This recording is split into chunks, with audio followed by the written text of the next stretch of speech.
The sleeping woman was terrified to find herself pinned to the bed by countless black hands, leaving her unable to breathe. However, just as she panicked, the hands suddenly disappeared, and she woke from the dream. She thought she had safely woken up, but to her horror, she found herself in a strange forest. In a forest in New Orleans, Emily was gathering mushrooms with her boyfriend Christian. Christian planned to open a local restaurant that specialized in mushrooms. Seeing the forest covered with mushrooms, Emily was overjoyed.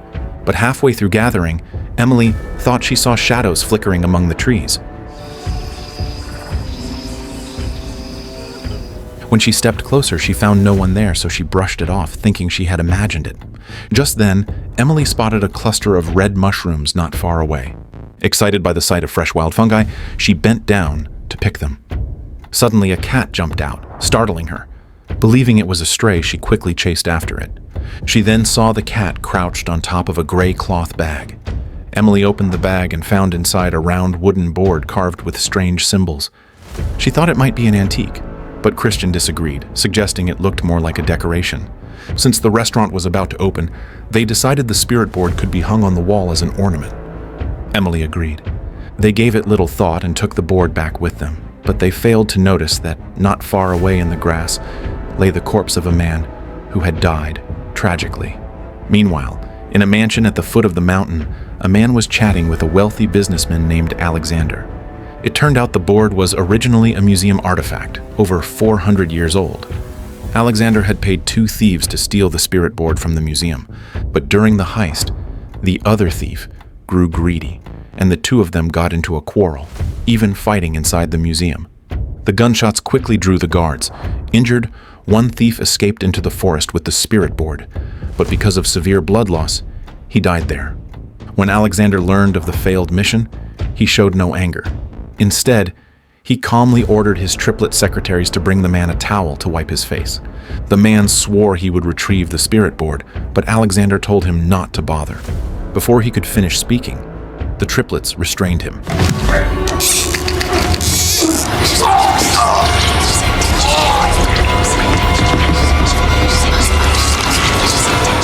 Back at the restaurant, Emily had no idea what the board really was. To prepare for the grand opening, Christian invited many friends to sample his new dishes. During the party, Emily showed the spirit board to Brooke. Brooke was a PhD in archaeology, soon heading to Mexico for a dig. Emily wanted her to check if the board might be an antique. Brooke studied the carvings carefully and was shocked to find that the designs resembled those of divination boards from the 6th century Egypt. It was said that the pharaohs once used this kind of spirit board to predict fortune, and when the user asked a question, the pendant would point to a certain area. Brooke had seen city fortune tellers use similar tricks to deceive people. Few unpleasant deities. There's a veritas and none. Latin for yes or no. Ask it a simple question. Hearing Brooke's explanation, Emily grew curious. She removed her necklace and tried it as Brooke described. But when she asked a question, the pendant didn't move at all, so she thought it was just a hoax. Just as she put away the necklace to rejoin the party, a nearby candle suddenly flared up. Had me. Guess you.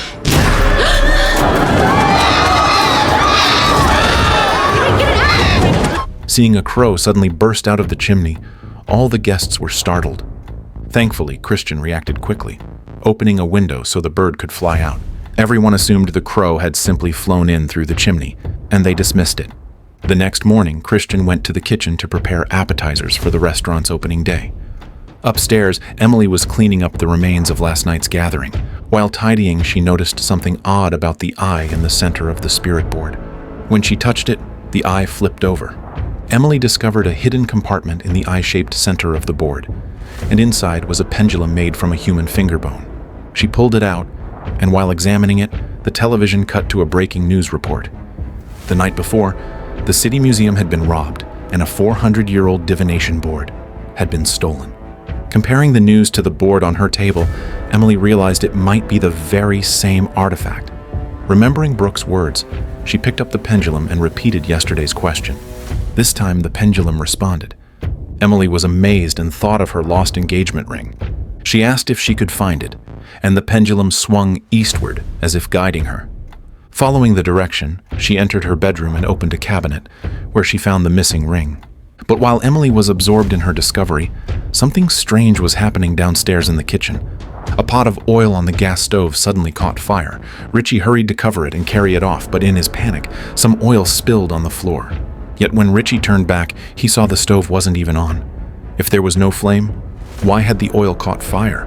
As Richie puzzled over it, the electric meat slicer suddenly started up by itself.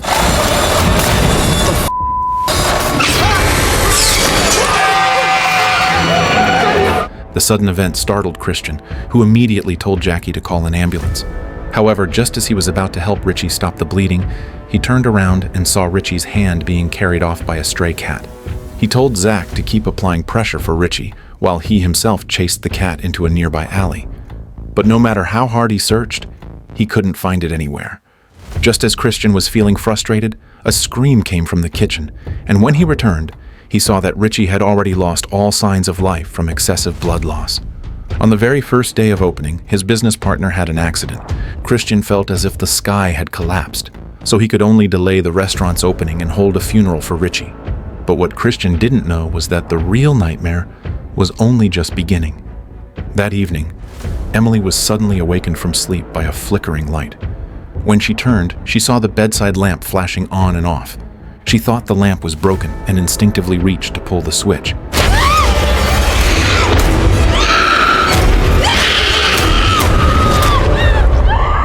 In a daze, Emily found herself in a forest where strangely dressed people were circling a fire, seemingly performing some kind of ritual. Suddenly, a witch appeared in front of her and lunged at her. However, when Emily opened her eyes again, she found herself in the bedroom. It turned out that what she had just seen was only a dream. Just as she was still shaken, she realized she was holding the pendulum of the spirit board, and the board itself was lying on her bed. Hearing her cries, Christian rushed in, and Emily told him about the nightmare. Christian thought she had been trying to divine something and told her that such things were unlucky. After all the strange events happening recently, Christian believed they had stumbled into misfortune. He thought of the spirit board and searched online. What he found terrified him. The spirit board was said to bring misfortune, and several people had already died because of it. Although he wasn't sure if the stories were true, Christian still felt uneasy, so he placed the board in the storage room. The next morning, Christian finds Brooke and tells her about the recent strange occurrences. Brooke wasn't very familiar with this kind of divination, but her colleague Alexander was an expert.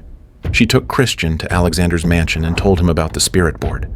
The moment Alexander learned that Christian had it, a sharp look flashed in his eyes, and he began to explain the board's origins. It turned out the spirit board was a cursed divination tool. Legend said that in Europe in the 1600s, in a village in France, there was a witch named Naga Soth who could predict the future. Anyone who came to her with a question could receive precise answers. Her instrument was that very spirit board. Because her predictions were accurate, Naga Soth became famous in the region. She was also kind and only ever asked for bread or grain in return for her readings. But the region was controlled by the church, and to eliminate pagans, the clergy spread rumors that Naga Soth was an evil sorceress. The ignorant villagers captured her and prepared to burn her alive. Naga Soth, in her final moments, cursed the entire village with her soul.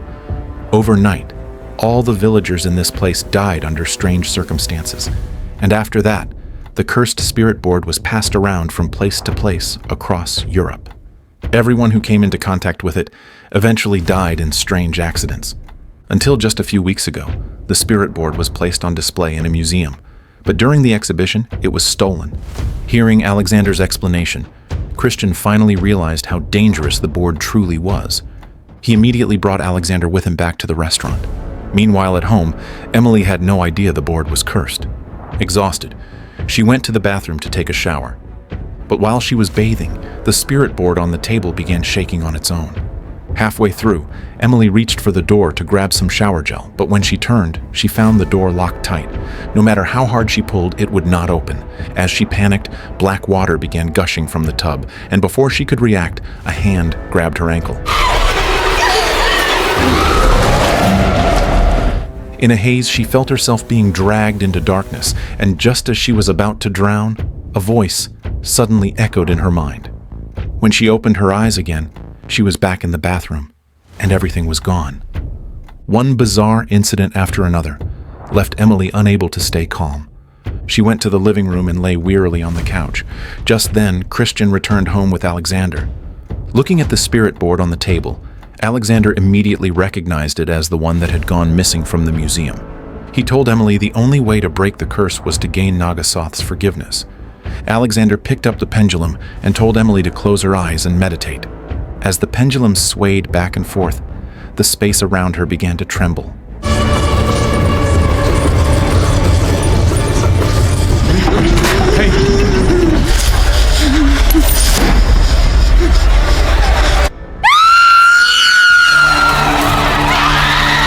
But when Emily opened her eyes again, she found herself in a pitch-black cell. Even stranger, when she looked at her hands, she saw that her palms had turned dark and rough. Turning back, she realized she had become Nagasoth. Just then, a man with a scruffy beard entered and slapped her hard, knocking her to the ground.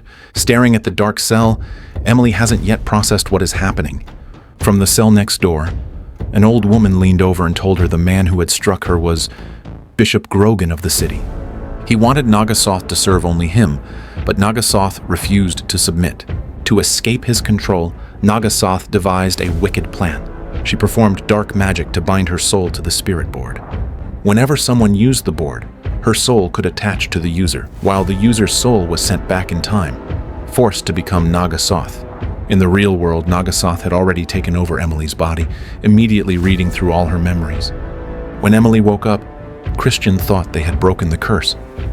To show gratitude, he warmly invited Alexander to attend the opening banquet the next day. But Christian didn't notice the strange look Emily gave Alexander. The next morning, Nagasoth went into the mountains. On the body of the thief who had died earlier, red mushrooms had sprouted everywhere.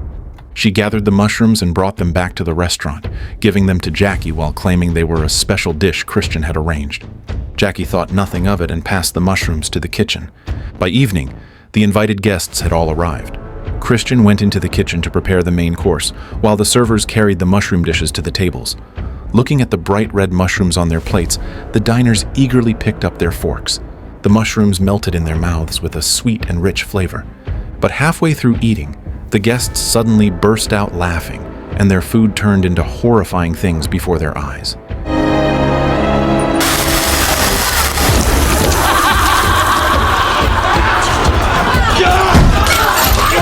Seeing the bizarre behavior, Zach and Jackie knew something was wrong. Before Zach could figure out what was happening, a guest suddenly grabbed a dinner knife and stabbed it toward Zach's stomach. The hall instantly erupted into chaos, with guests fighting and attacking each other. Hearing the commotion, Christian rushed out. But the moment he reached the doorway, he froze at the sight. The hall was littered with severed limbs, and the frenzied guests were savagely attacking one another. At that moment, Christian saw Emily and Alexander leaving the restaurant. He tried to follow, but a crazed diner blocked his way. In the panic, Christian wrestled away the man's knife. Just then, the police arrived in response to the emergency call. Christian tried to explain, but the officers wouldn't listen. He knew clearly that if he were arrested, no amount of words could prove his innocence. He pretended to comply, putting down the knife.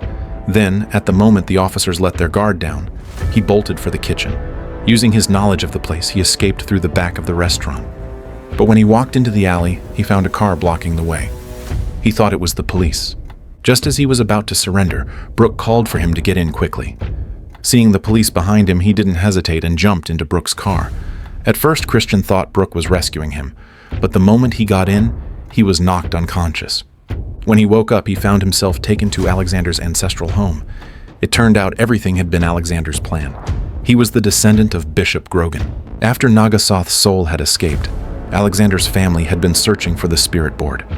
What Christian had found online were actually records of Nagasoth's failed resurrections. Although she had possessed Emily, she had not fully revived. A blood ritual was still needed for Nagasoth's soul to completely control Emily's body. And Christian was to be the sacrifice. Once everything was ready, Nagasoth entered the room. Alexander changed into ceremonial clothes, preparing to begin the ritual. But at that moment, Nagasoth remembered Grogan's abuse of her, and she suddenly lashed out, trying to kill Alexander. It turned out every failed resurrection happened because Nagasoth discovered that the people reviving her were descendants of Bishop Grogan. For revenge, she would kill them. But without a blood ritual, Nagasoth would soon be sealed back into the spirit board. Amid the chaos, Christian grabbed the spirit board from the table and threw it into the fire. The moment it caught flame, Nagasoth's body also burst into fire. Back in the Middle Ages, the unlucky Emily was dragged to the gallows, and the villagers lit the pyre to burn her alive. But as the fire raged, Nagasoth's soul was pulled back into the past through the burning spirit board. In the flames, Bishop Grogan tried to finish her himself, but Nagasoth suddenly seized him by the throat. In the end, both Nagasoth and Bishop Grogan were consumed by fire. In the present, Alexander accidentally got burned while trying to save the spirit board. As he attempted to put out the flames, the wounded Christian hurled a bottle of wine at him. Luckily, only his coat was ablaze, and he ripped it off. But when he turned back, Emily had already regained control of her body. Without hesitation, Emily pulled the trigger and ended Alexander's life. First rule of recovery: own your addictions. By this time, Christian was already at death's door, and just as Emily held him in despair, not knowing what to do, the rescue team arrived at the scene. Though the ambulance rushed him to the hospital, Christian did not survive. To prevent Nagasoth from reviving again, Emily handed the spirit board to the Vatican. But the Pope, curious, tried using it for divination. Clearly, the story of Nagasoth had only just begun, but the film ended here. That was the full story of the 2025 horror thriller Witchboard. Overall, the quality of the film was quite good, and for those who are interested, it's worth checking out the original. That's all for today's video. Thank you for watching, and see you next time.